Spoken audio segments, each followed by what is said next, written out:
Al-Fatihah. A'udzubillahi minasyaitonir rajim. Bismillahirrahmanirrahim. Alhamdulillahirabbil alamin. Arrahmanirrahim. Maliki yaumiddin. Iyyaka na'budu wa iyyaka nasta'in. Ihdinas siratal mustaqim. Shiratal ladzina an'amta 'alaihim ghairil maghdubi 'alaihim waladdallin. Amin.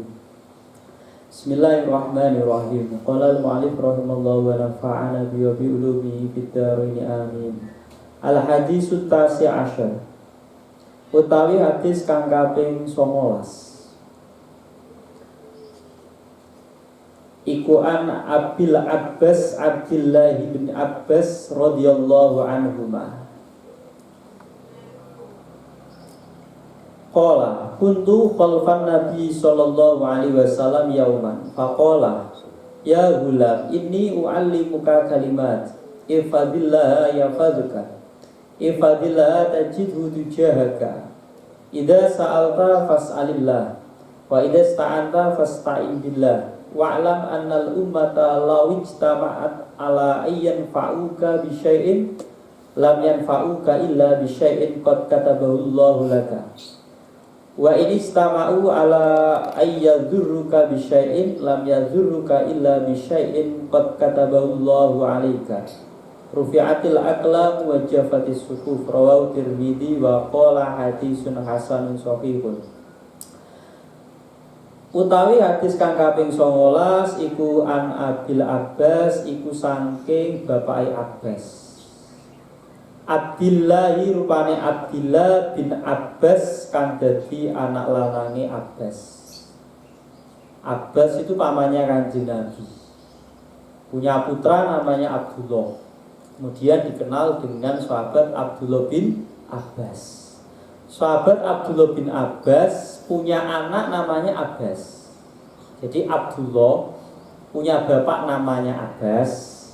Abdullah punya anak laki-laki diberi nama sama dengan nama bapaknya yaitu Abbas. Makanya di sini alam kunyanya Abil Abbas, bapaknya Abbas. Ya. Jadi Kanjeng Nabi punya paman. Pamannya namanya Abbas. Abbas, pamannya Kanjeng Nabi punya anak namanya Abdullah.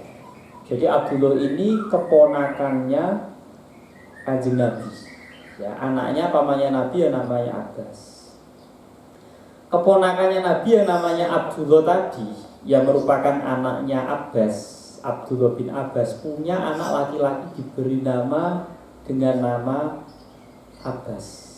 Jadi di Arab itu biasa nama bapaknya atau nama kakeknya digunakan untuk nama anaknya. Makanya kadang ada namanya Ahmad bin Muhammad bin Ahmad bolak-balik. Tapi ada yang Muhammad bin Muhammad bin Muhammad bolak-balik ya. Jadi ada yang dibolak-balik sama persis, ada yang dibalik-balik muter-muter. Ahmad bin Muhammad bin Ahmad misalnya. Jadi biasa ya, di Arab itu tradisi nama Arab itu biasa. Nama bapak terus digunakan untuk nama anak ya. Bapaknya bapak berarti kakek, nama kakek digunakan untuk nama cucu itu biasa. Radhiyallahu anhu qala ndika sinten Abdullah bin Abbas. Jadi hadis ini diriwayatkan oleh sahabat Abdullah bin Abbas. Kuntu ana sapa ingsun khalfan nabiyyi iku ing dalem burine Kanjeng Nabi Muhammad sallallahu alaihi wasallam yauman ing dalem siji dina. Jadi pada suatu hari Abdullah bin Abbas berada di belakangnya Kanjeng Nabi, berada di belakangnya. Di sini diterangkan bahwa beliau itu menunggang tunggangan dibonceng kali Kanjeng Nabi. Jadi Kanjeng Nabi di depan menaiki tunggangan, terus Abdullah bin Abbas dibonceng Kanjeng Nabi di belakangnya. Nah ini Abdullah bin Abbas saat itu masih kecil. Saat itu masih kecil, usianya 10 tahun. Makanya nanti di sini disebut ya gulam, bocah, punokawan atau anak yang masih kecil. Ya. Jadi saat itu Abdullah bin Abbas usianya baru 10 tahun. Kuntu ana sapa ingsun khalfan nabi iku ing dalem burine Kanjeng Nabi Muhammad sallallahu alaihi wasallam yauman ing dalem siji dina. Pakola mongko ngendika sinten Kanjeng Nabi. Ya gulam he gulam, ya punakawan, cara sedapane bocah. Ini saat temene ingsun ualimu iku ngajari, murui sapa ingsun ka ing sira. Kalimatin ing pira-pira kalimat. Jadi Abdullah bin Abbas dibonceng oleh Kanjeng Nabi, ya di belakangnya Kanjeng Nabi. Terus Kanjeng Nabi berpesan, ya Kanjeng Nabi memberikan beberapa pesan untuk Abdullah bin Abbas. Tapi ya tidak terkhusus untuk Abdullah bin Abbas saja, tapi umum untuk umat Islam. Oleh sebab itu, hadis yang didengar oleh Abdullah bin Abbas ini kemudian diriwayatkan kepada sahabat, tabi'in dan seterusnya hingga sampai hadis ini sampai kepada kita. Jadi ini beberapa nasihat yang diberikan oleh Nabi kepada Abdullah bin Abbas. Ifadillah yafadka, ifad ngrekso sira, jogo sira.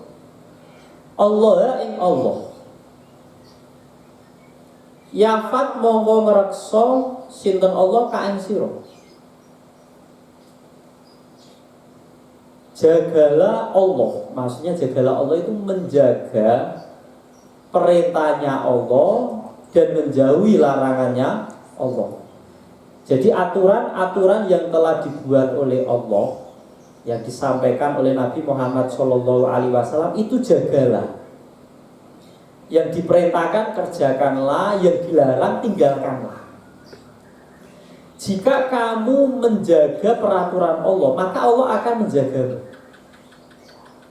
Jadi orang yang bertakwa menjalankan perintah Allah dan menjauhi larangannya Allah, maka dia akan dijaga oleh Allah. Jadi maksudnya jaga Allah. Allah nggak perlu kita jaga. Ya. Allah itu Al-Hafid yang maha menjaga. Ya. Kita menjaga maksudnya gimana? Kita menjaga syariat, konun, aturan-aturan yang dibikin oleh Allah. Ya.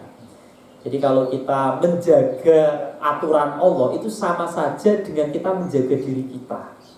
Karena apa? Ketika kita menjaga aturannya Allah, maka Allah akan menjaga kita. Jadi hakikatnya kita menjalankan perintah Allah, menjauhi larangannya Allah, itu manfaatnya kembali kepada diri kita sendiri.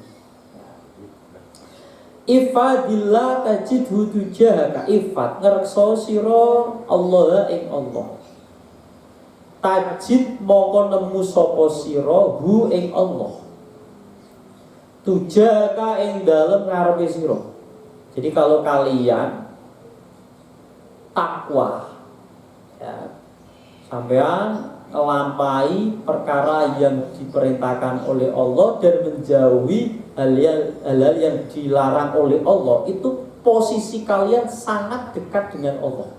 Jadi maksudnya Allah berada di depanmu, itu maksudnya posisi kalian itu dekat.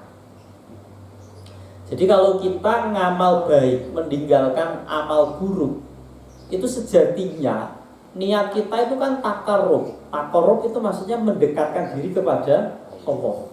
Jadi kalau kita muttaqin, berarti kita termasuk muqarrabin. Orang yang bertakwa itu dia akan dekat dengan Allah.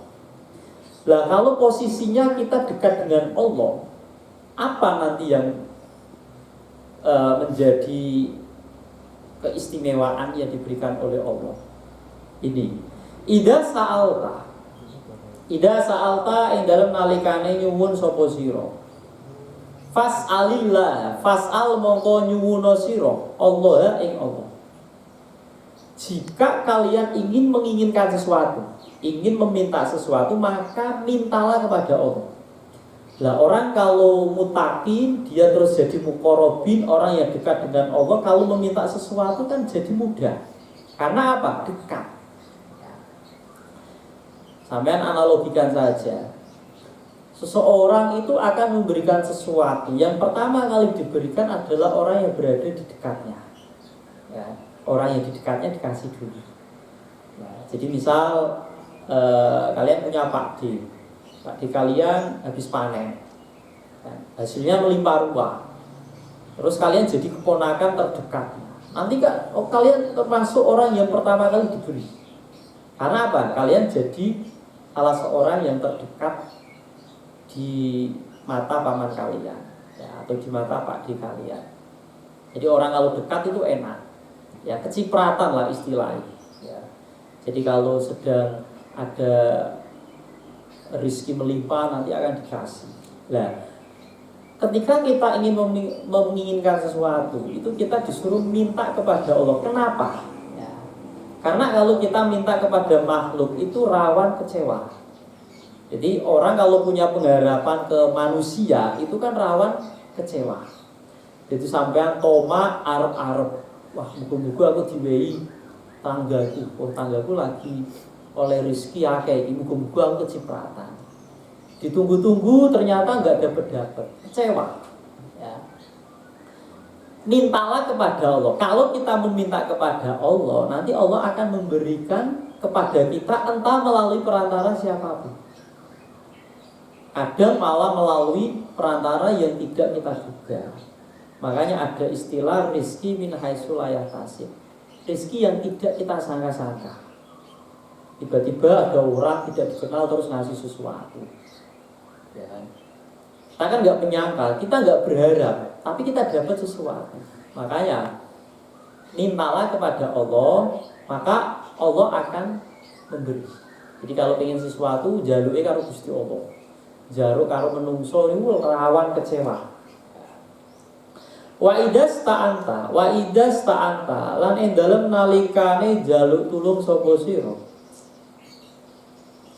Fastain mongko jaluk tulunga sira billahi kelawan Allah.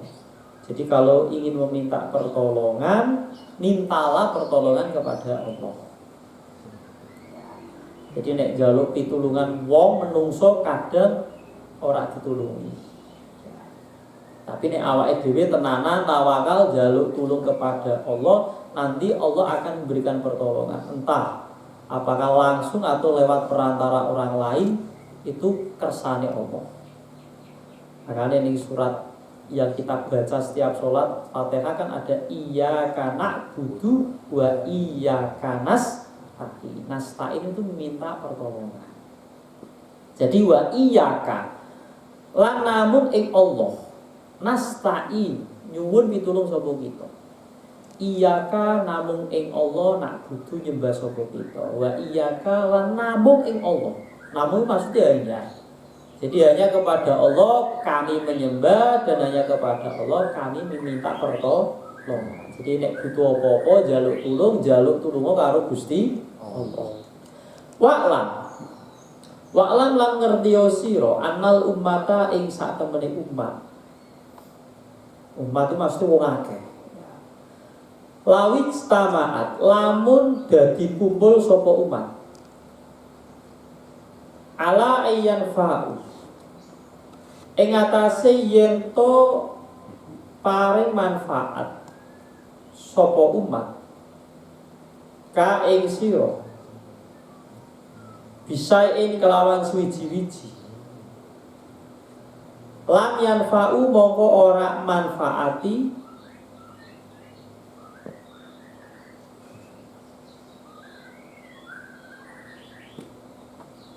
sapa umat utawa syai' yo kena ya. Jadi jika ada banyak orang berkumpul, mereka bersepakat istimewa ingin memberikan manfaat kepada kalian menggunakan perantara sesuatu.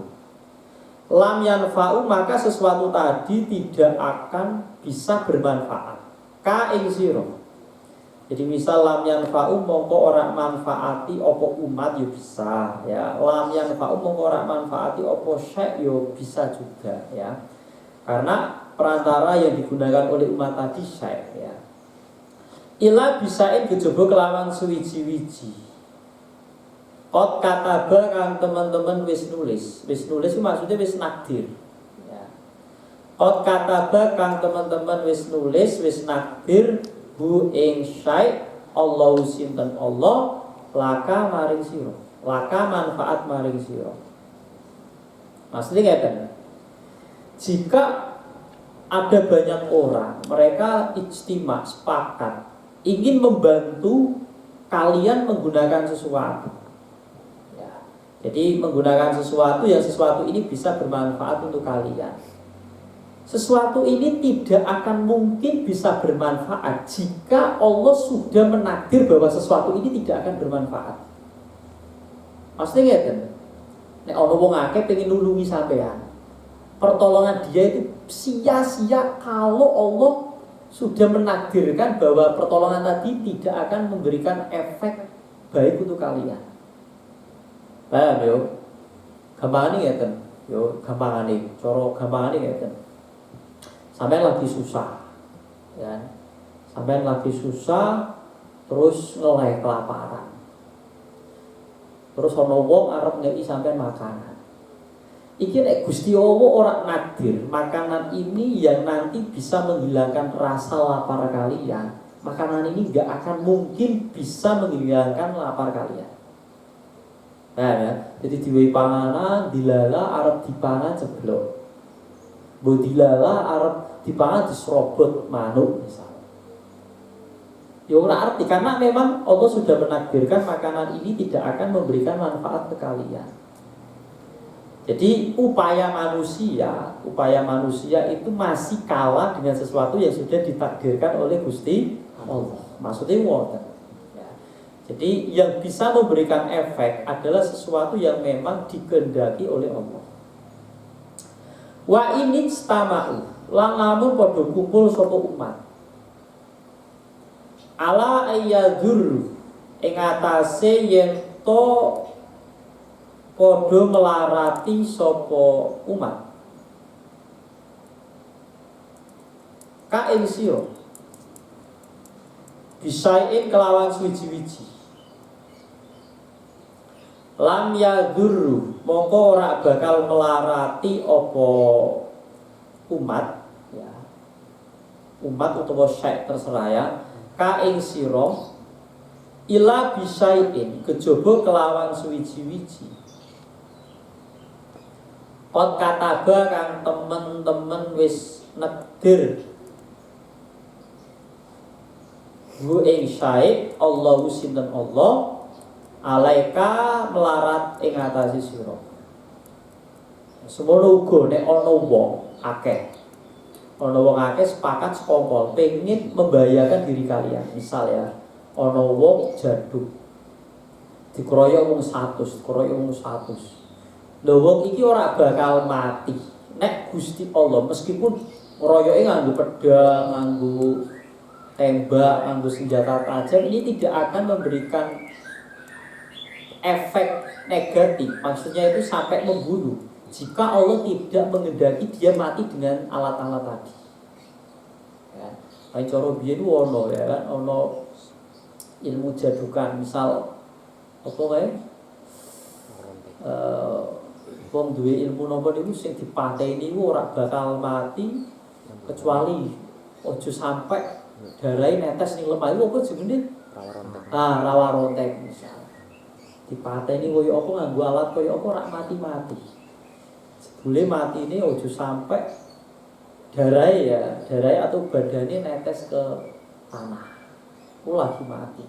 Ya mungkin pancen bener seperti itu ya mungkin memang Allah sudah menakdirkan dia akan mati hanya dengan cara itu. Ya. Jadi apapun yang diusahakan oleh manusia, seberapa banyak mereka dia berusaha untuk melakukan kebaikan atau keburukan itu tidak akan memberikan efek jika tidak dikehendaki oleh Allah. Ya, jadi kuncinya itu di Allah. Kalau dikehendaki Allah ingin berbuat baik, maka akan memberikan efek baik. Jika dikehendaki Allah ada orang ingin berbuat buruk, maka bisa kalau dikehendaki akan memberikan efek negatif, ya efek buruk. Jadi intinya itu di Allah. Rufi'at diangkat opo al aklamu piro-piro pena, piro-piro kolan. Wajafat lamis garing opo as-suhufu piro-piro lembaran. Maksudnya ya, jadi takdir kita hidup mulai kita lahir bahkan sebelum lahir sampai kelak mati itu sudah ada catatannya. Yang nyatat penanya itu namanya kolam. Nah, kolam itu mencatat takdir semua makhluk di lembaran kayak kertas itu ya, jadi di lauhul mahfud. Jadi sebenarnya kita saat ini ngaji itu sudah ditakdirkan oleh Allah, di lauhul mahfud sudah ditulis pada hari Jumat ini bulan Maulud tanggal sekian yang ngaji siapa saja. Itu udah ada catatannya. Ngaji dalam keadaan semangat apa enggak itu juga sudah ada catatannya. Lah takdir itu ada dua. Ada takdir yang memang tidak bisa diganggu gugat. Takdir mubrom udah itu udah pasti.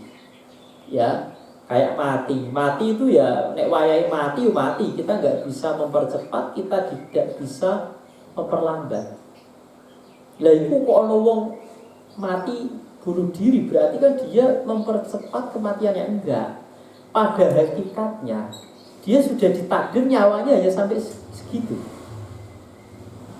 Kan buktinya ada orang yang berusaha bunuh diri ternyata gagal. Ya karena memang belum waktunya mati. Ya. Jadi ada takdir yang memang tidak bisa diganggu gugat, tidak bisa diupayakan. Ada takdir mu'allaq. Takdir yang bergantung dengan kasab, dengan usaha kita. Ono wong pengen pinter ya kudu belajar. Ora terus wah, kalau aku ditakdirke dadi wong pinter ya dengan pintar sendiri. Enggak usah belajar, ngopo ngaji. Nek wis ditakdirke ngalim.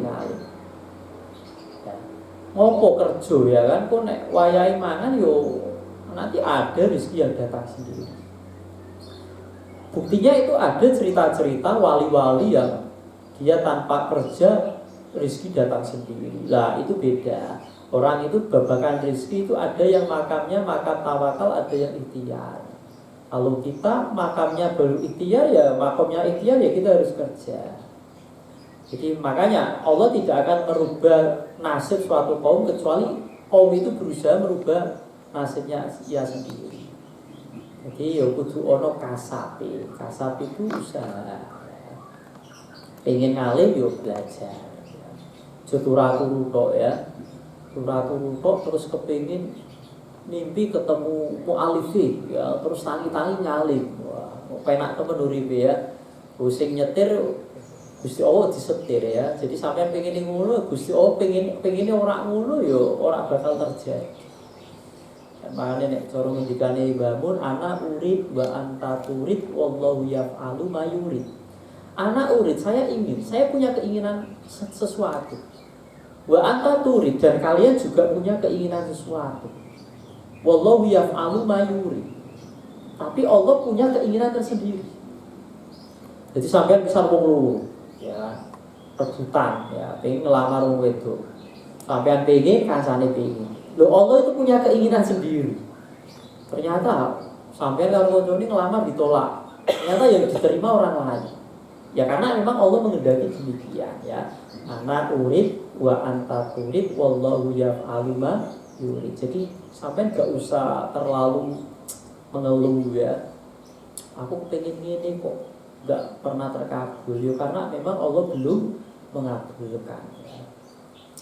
Rawang riwayatake ing hadis At-Tirmidzi sinten Imam Tirmidzi. Wa qala lan ngendika sinten Imam Tirmidzi hadisun hasanun sahihun. Ayada hadisun hasanun sahihun. Ada utawi iki hadisun iku hadis hasanun kang hasan, sahihun tur kang sahih. Berarti hadis ini statusnya ada yang mengatakan statusnya hasan, ada yang mengatakan statusnya sahih. Terus ada yang berpendapat lagi, oh hadisnya itu hasan tapi dekat dengan sahih, berarti hasan dekat dengan sahih berarti sahih li ghairi. Ya, ya, karena status asalnya Hasan, terus dia dekat dengan Sokeh ya. Hasan Lidati dekat dengan Sokeh Lidati berarti tengah-tengahnya. Sokeh Lidati itu kalau di ilmu hadis ada. Tapi kalau riwayatnya dua, sanadnya dua, ada yang mengatakan satu sanad Hasan, ada yang mengatakan satu sanad Sokeh. Sebuah yang penting hadis ini Masya Allah luar biasa, nasihat yang diberikan oleh Nabi kepada Abdullah bin Abbas khususnya dan kepada umat Islam pada umumnya. Jadi ini pesan dari Nabi bukan hanya untuk Abdullah bin Abbas, tapi untuk kita juga. Sampai nek pengen direkso Gusti Allah berarti sampai kudu ngerekso aturannya Gusti Allah. Karena penjagaannya Allah itu digantungkan bagaimana kita menjaga diri kita terkait peraturannya Allah. Ya.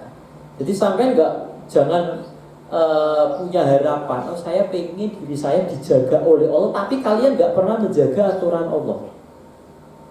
Perintahnya sembuh rak dilakoni, larangannya terjang wae.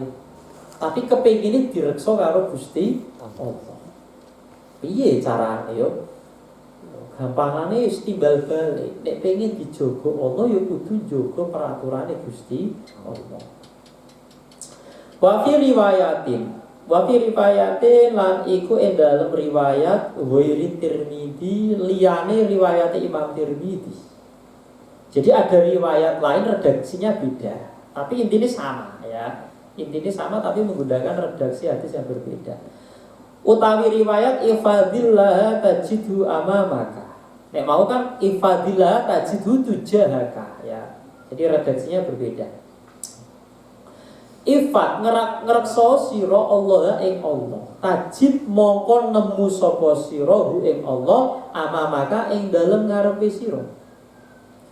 Jadi kalau kalian menjaga peraturan, menjaga syariatnya Allah, kalian akan mendapati Allah itu sangat dekat dengan kalian. Jadi seakan-akan Allah itu berada di depan kalian. Ta'arruf ngenalo sira ilallahi maring Allah.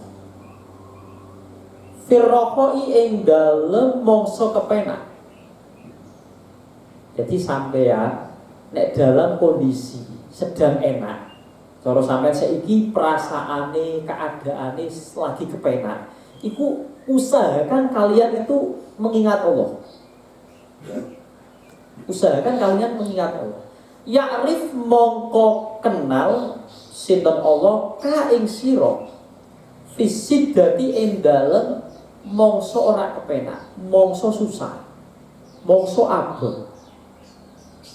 Jadi logikane ngeten. Ya nek di logika ngeten. Nek sampean hubungan karo kancane, sampean lagi duit akeh, kudune eling kanca. Ya kan? Sampean lagi duit akeh, kancane diundang dijak mangan bareng, ditraktir. Engko nek sampean susah, kancane mesti eling. Ya ta ora? Dan sebegitu juga dengan Allah. Nek sampean lagi kondisi sedang nyaman, tentram, enak uripe, rezekine mlimpah, kudu eling Gusti Allah. Kudu eling alhamdulillah, minimal lah syukur. Alhamdulillah, syukurnya minimal lah. Alhamdulillah, terus ngejak kanca-kancane tahadus bin nikmat. Kok nek sampean dalam kondisi enak, sampean kok kenal dekat, ingat dengan Allah, maka dalam kondisi susah Allah akan ingat kalian. Lah kaprai wong lumrahe wong kan eling Gusti Allah nek susah. Nek lagi duit akeh ora eling. Kok tapi nek utange akeh lagi eling. Wah, dongane serius. Ya Allah iki aminku sing paling serius Gusti Allah. Ya, tanggu nembe akeh. Wah, aku dalam posisi terjepit Gusti Allah. Iki sedelokne ana debt collector marani aku.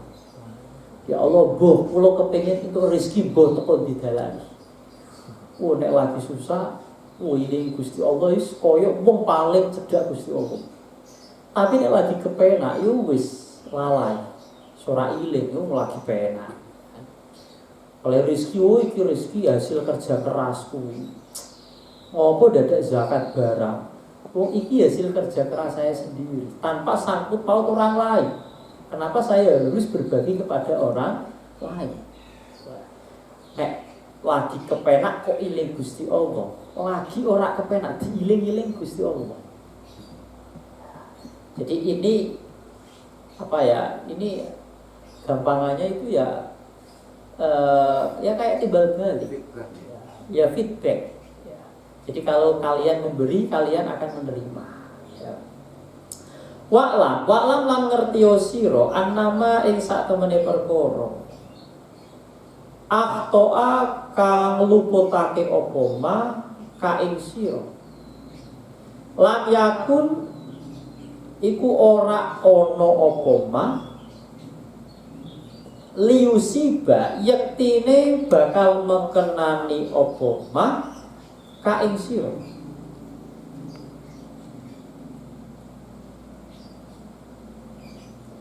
Wa malan perkara asoba kang mekenani apa ma ka ing sira.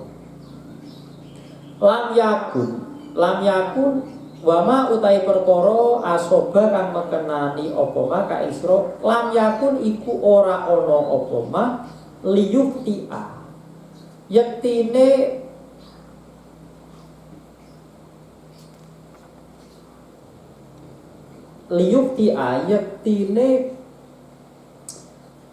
ngeluputake apa maka ing sira.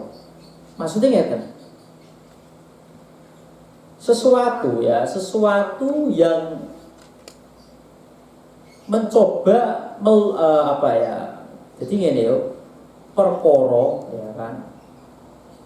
Perkara niku nek ora dikendaki Gusti Allah. Ya. Ora dikendaki akan menjatuhkanmu. Maka sesuatu itu tidak akan bisa menimpamu. Paham ya maksudnya ya? Jadi jika sesuatu itu tidak dikehendaki Allah, seberapa besar kekuatan sesuatu tadi mencelakaimu tidak akan bisa mencelakaimu, tidak akan bisa menimpamu. Lah sesuatu, ya kan? Sebaliknya, sesuatu yang akan menimpamu. Pokoknya apa sing dikehendaki Gusti Allah, ya kan? Itu yang akan terjadi. Jadi sesuatu kekuatan besar seberapa besar jika tidak dikehendaki oleh Allah tidak akan menimpamu. Sebaliknya, sekecil apapun kekuatan jika dikehendaki Allah pasti akan menimpamu. Jadi aslinya redaksi ini itu sama maknanya dengan tadi. Wa'lam anal ummata lawis tama'at ala ayyan fa'uka bisya'in al-hadisah sampai akhir. Wa'lam lan ngertiyo sira anan nasra ing sak temene pitulungan ma'as sobri iku ing dalem sertane sabar. Jadi wae kudu sabar. Sampai misal loro kok ora waras-waras yo donga bolak-balik iku kudu sabar. Engko pertolongan akan datang. Jadi pertolongan akan datang bersamaan dengan sifat sabar. Sabar sih, ya. Kabeh ning donya iku yo ana prosese. Ya memang ada hal yang tidak melalui proses. Jadi biasanya nek Allah itu menggunakan redasi amrun. Al-amru. Ida aroda syai'an ayyakula lahu kun fayakun. Ya, nek al-amru perkara sesuatu yang dikehendaki Allah itu ada yang tidak melalui proses. Ada yang melalui proses. Yo kaya ana bapak ibu pengen duwe anak yo ana proses. Yo ana sesuatu sing tanpa proses. Ya, ana sing pun terus fayakun. Tapi yo ana sing kudu nganggo proses. Nek sing jenenge proses yo butuh waktu. Proses yo butuh waktu. Makanya kita itu nek pengen pertolongan sabar. Anas nasro ma'as sukri. Wa anal faraja lan sak temene faraja kebenggangan apa ya? Lawane sumpek rupek ati napa?